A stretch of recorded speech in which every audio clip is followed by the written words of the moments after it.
Souvent avec nos coups de barre spirituels. Je les appelle un peu les montagnes russes spirituelles. Je ne sais pas si ça vous arrive. Moi, ça m'arrive. C'est dur au travail. Des relations pas toujours simples à l'église avec un frère ou une sœur. Des relations difficiles avec ma famille. Une relation compliquée avec ma femme. Des disputes, des tensions. Plus trop d'intimité sexuelle, pas de discussion. Alors je suis découragé.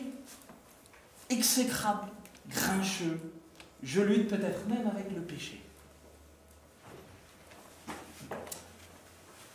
On peut avoir des moments de grande force spirituelle, mais également des moments de doute, de découragement, voire même de péché. Et une question se pose alors, comment persévérer dans le défi de la transmission de l'Évangile, même si l'émotion n'y est pas? Comment faire pour que le thermomètre de mes émotions ne soit pas la référence de ma motivation pour transmettre l'Évangile? La réponse de Paul est claire. Fortifie-toi dans la grâce qui est en Christ Jésus. Pourquoi? Parce que cette grâce et ses promesses pour nous ne changent pas. La grâce que nous avons en Christ Jésus ne dépend pas de nos émotions ou de ce que nous vivons. Elle ne dépend que de Jésus et Jésus a déjà tout accompli. Mes amis, des fois dans nos larmes et parfois dans des combats difficiles, le moyen de persévérer dans le défi de la transmission de l'Évangile, c'est de puiser la force d'avancer dans la grâce qui est en Christ Jésus. La grâce qui est en Christ Jésus, elle nous sauve par Jésus. Elle agit en nous par le Saint-Esprit, Romains 8, verset 9.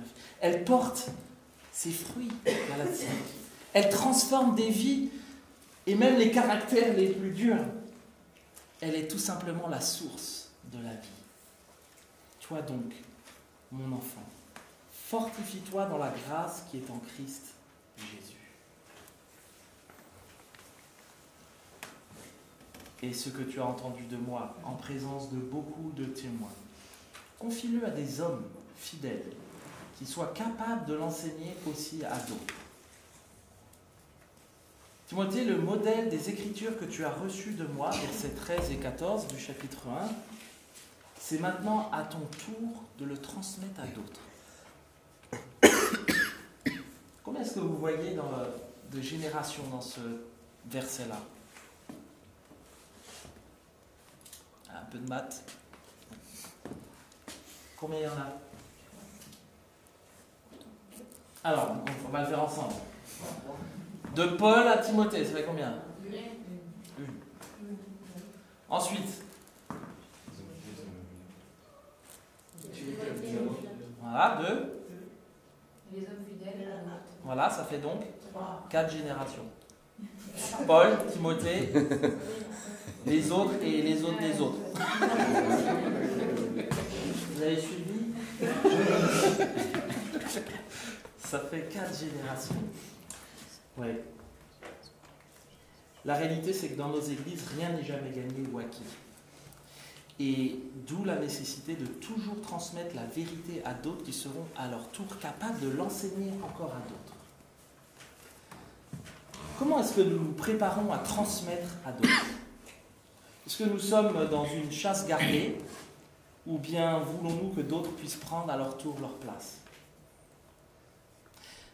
Le ministère n'est pas une chose que l'on reçoit pour soi-même et que nous devons garder pour nous-mêmes. Nous sommes les intendants du trésor spirituel que Dieu nous a donné. Et en bon attendant, notre responsabilité, c'est de garder ce trésor, mais aussi de le faire fructifier. Le faire fructifier, c'est l'investir dans la vie d'autres personnes, qui à leur tour pourront l'investir dans la vie d'autres personnes, qui à leur tour pourront l'investir dans la vie encore d'autres personnes, et ainsi de suite. Comment faire? Alors là, Paul nous donne une méthode, en tout cas des éléments de réponse. Le premier, c'est de repérer les personnes qui ont le désir d'apprendre. Mais pas seulement. Paul donne 4 informations importantes à Timothée pour établir son cahier des charges de recrutement. Et ce que tu as entendu de moi en présence de beaucoup de témoins, confie ce que je t'ai appris à des hommes fidèles et capables de l'enseigner aussi à d'autres. Le premier élément dans le cahier des charges du recrutement, c'est de trouver quelqu'un qui veut apprendre. Il faut apprendre à apprendre. Et pour cela, ça passe par l'écoute. En général, un prof aime être écouté dans ça. Est-ce qu'il y a des profs ici? Je pense que tu aimes bien être écouté dans ta classe. Normalement, tu aimes bien ça. Oui, je pense. Et je trouve que c'est une bonne idée d'ailleurs. C'est bien de venir au culte pour apprendre. Il y a parfois un bon message. Et comme me disait mon formateur, il y a un message par an. Un bon message par an. Ouais, là, j'espère que c'est celui d'aujourd'hui.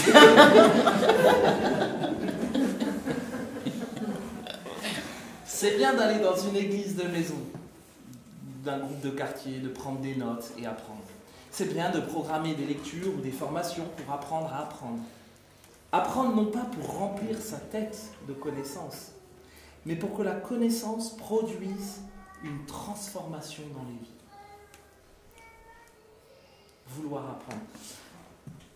Le terme confier exprime clairement ensuite ce que Paul veut communiquer, l'idée d'un trésor, quelque chose de précieux. Et ici, c'est le modèle des saintes paroles. Je vais mettre le verset pour que vous puissiez suivre.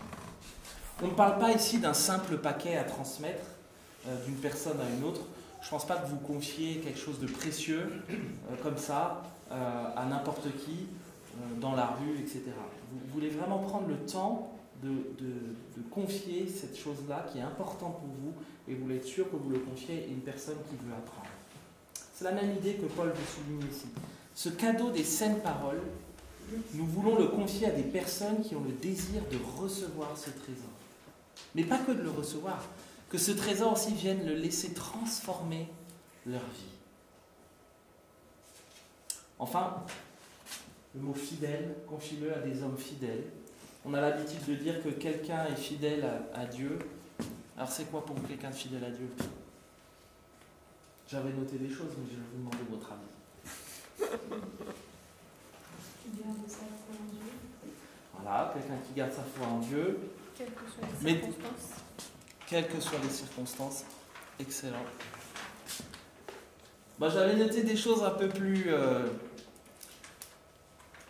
Moi, ce qu'on me répond en général, c'est quelqu'un de fidèle à Dieu. Mais ils sont forts dans ton église.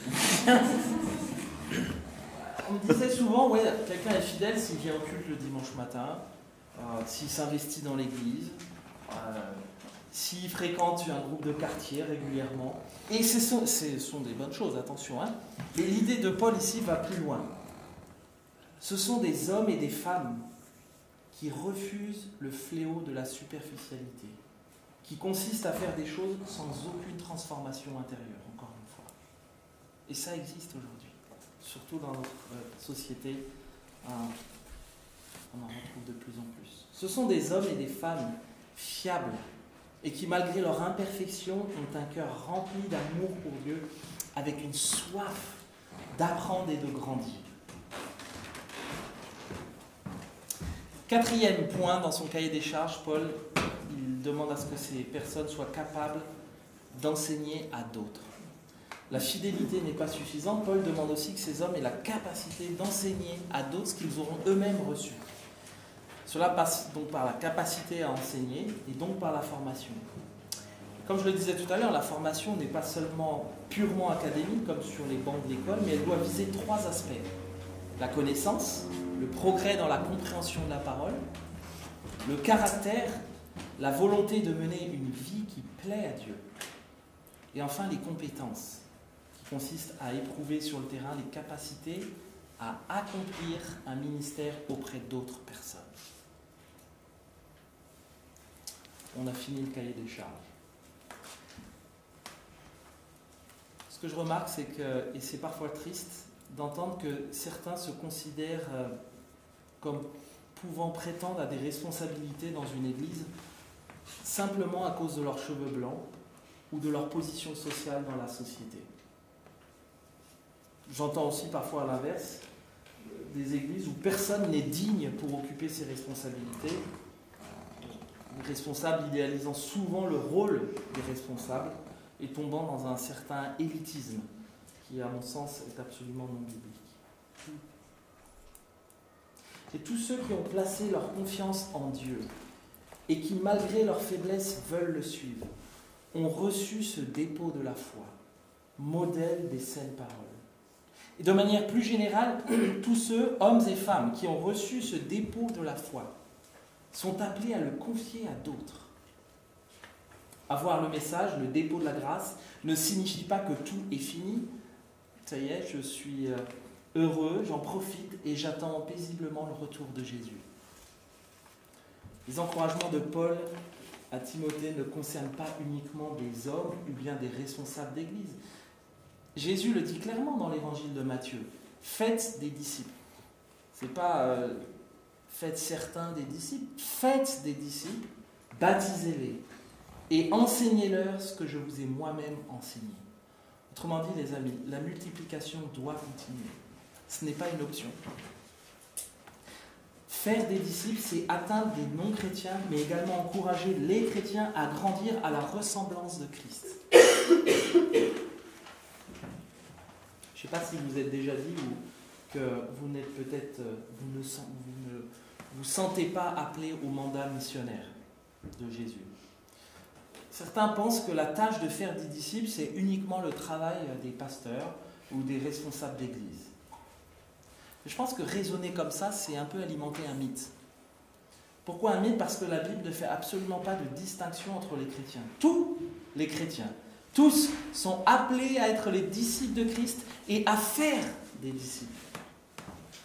Nous sommes tous dans la même équipe, les amis. Le pasteur, les anciens, les membres du conseil de votre église ne jouent qu'une partie du match. Ce sont des joueurs dans l'équipe.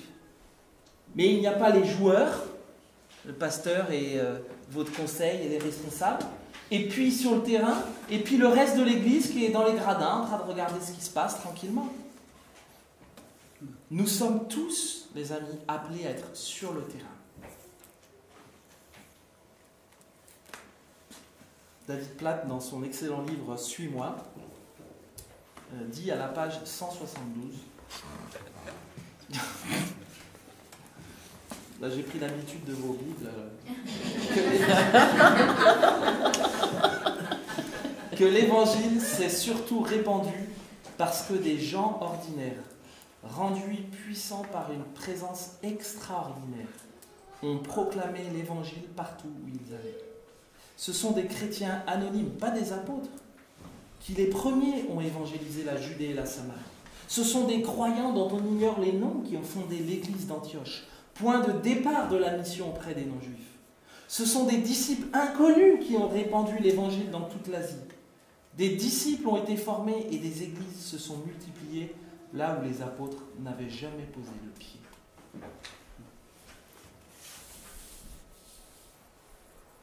Être disciple se rapporte à la vie chrétienne entière dans le service pour notre Seigneur Jésus et son Église. Être disciple de Christ, c'est être faiseur de disciples et on ne peut pas les dissocier. Mes amis, il est faux de penser que ce sont les églises qui font les disciples. C'est archi faux.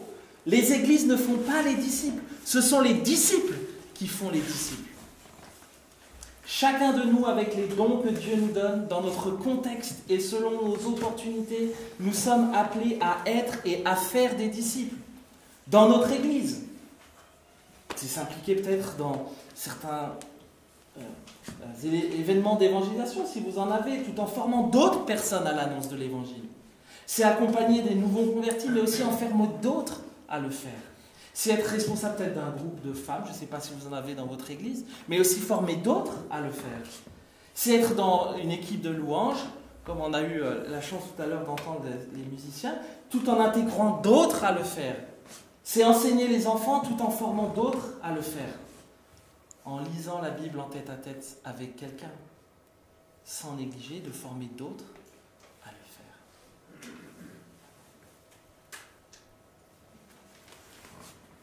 Souffre avec moi comme un bon soldat du Christ Jésus. la vie de disciple d'un chrétien n'est pas toujours reposante. Et Paul aborde encore ici le thème de la souffrance dans le service de l'Évangile. Je ne sais pas comment on vous a parlé de l'Évangile quand vous êtes venu à Christ en vous disant que ça allait être une vie de tout repos et que ça allait être le sourire tous les jours, etc. Je ne sais pas ce qu'on vous a dit, mais Paul nous dit, bien nuancer quand même ses propos si c'est ce qu'on vous a dit. Et il est bien placé pour cela. Ce que Paul veut rappeler à Timothée, c'est qu'il ne souffre pas seul. Que d'autres croyants subissent aussi des épreuves liées à leur foi.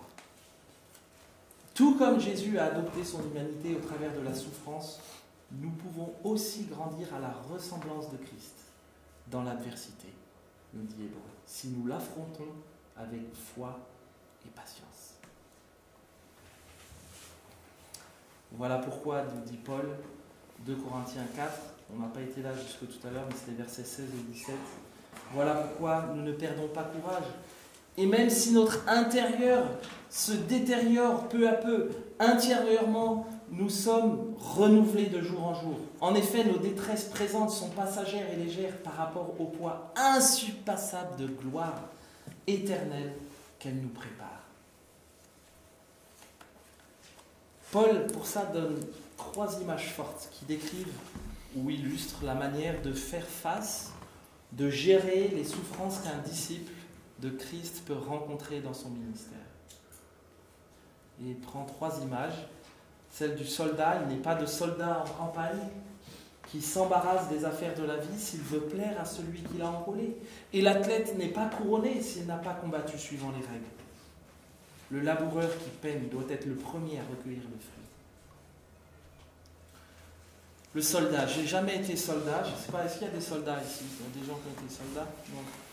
Je n'ai jamais été soldat, mais on peut imaginer assez facilement quand même la difficulté. Et l'image du soldat que Paul utilise ici, c'est de souligner la consécration totale à sa tâche. Comme le soldat est consacré totalement à sa tâche et à son devoir militaire.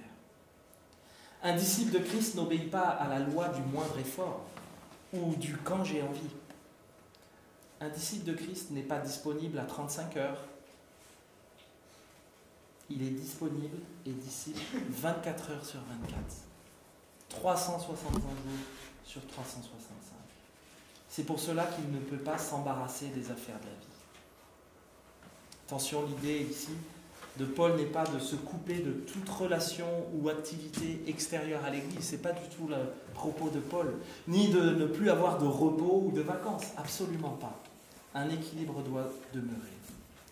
Je constate qu'il y a quelques années, on considérait parfois l'Église comme la priorité absolue, laissant parfois de côté des familles entières.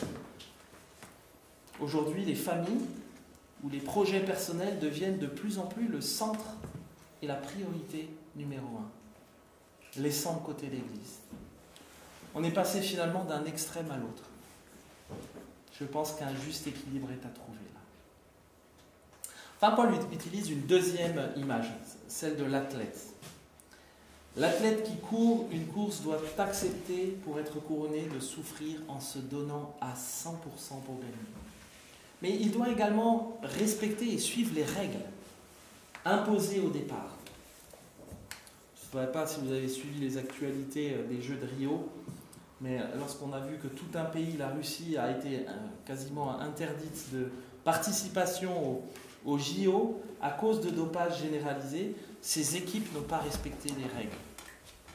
Certains même dans le Tour de France, on en parlait tout à l'heure, ont perdu leur couronne parce que le juge a réalisé après coup que le coureur n'avait pas concouru selon les règles. Les amis, lorsque nous paraîtrons devant Dieu, notre juge éternel, trouvera-t-il du dopage dans notre vie de disciple, dans la manière dont nous courons notre course? Du dopage qui ajoute au modèle des saines paroles, mais qui peut aussi parfois consister à retrancher des vérités de la parole de Dieu pour paraître plus sympa, pour se faire accepter, pour ne pas choquer ou pour ne pas vexer, ou alors même pour voir son Église grandir encore plus vite.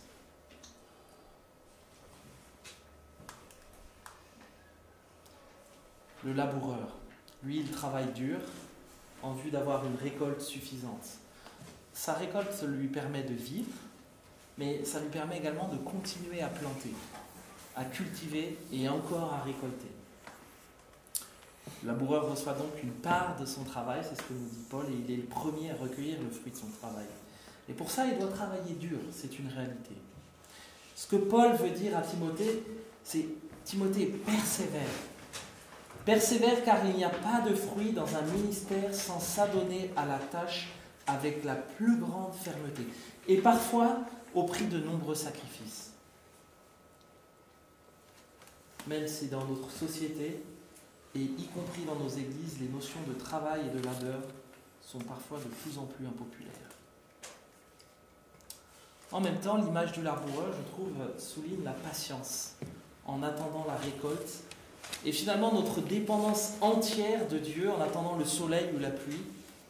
Cela nous rappelle encore la souveraineté de Dieu sur toute chose. Timothée, souffre avec moi, comme un soldat qui se donne à 100% pour le combat, comme un athlète qui court selon les règles pour être couronné, comme un laboureur qui travaille dur et attend patiemment sa récolte. Timothée, comprends ce que je dis. Le Seigneur te donnera l'intelligence en tout. Timothée, réfléchis à ce que je viens de te dire. Dieu nous donne une intelligence pour réfléchir. Ces illustrations laissent à Timothée un bel encouragement, un but, la couronne de l'athlète, le fruit du laboureur, et la promesse d'un accompagnement et d'une aide pour lui permettre un ministère utile. Et bien aimés, notre objectif en tant qu'Église n'est ni d'améliorer la fréquentation du culte, ni d'augmenter le nombre de membres dans nos registres, ni d'obtenir une meilleure participation dans nos groupes, ni de disposer d'un budget plus gros, aussi importantes soient ces choses. L'objectif fondamental d'une Église devrait être de faire des disciples, qui feront à leur tour d'autres disciples, pour la gloire de Dieu. Je pense que nous pouvons dire que notre désir est de voir des hommes et des femmes se convertir, passer de la mort spirituelle à cause de leur péché à la vie par Christ. Nous voulons qu'ils soient formés et transformés en connaissance, en piété, dans leur capacité d'exercer à leur tour leur ministère, afin de faire à leur tour d'autres disciples. Mes amis, si cet objectif est atteint, je peux vous assurer que le reste suivra naturellement et joyeusement. La fréquentation des cultes, la croissance des églises de maison et des groupes de quartier, le budget de l'église, etc., etc. Pendant des années avant nous, plusieurs ont relevé le défi de la transmission avec nous. C'est aujourd'hui à nous de relever ce défi de transmettre à d'autres, de faire des disciples. Toi donc, mon enfant, fortifie-toi dans la grâce qui est en Christ Jésus. Et ce que tu as entendu de moi en présence de beaucoup de témoins, confie-le à des hommes et des femmes fidèles qui soient capables de l'enseigner aussi à d'autres. Ma prière pour nous, et plus particulièrement pour votre assemblée, c'est que cela puisse se réaliser concrètement de plus en plus. Que chacun d'entre nous puissions recevoir et transmettre à d'autres pour la seule gloire de Dieu. On prie ensemble.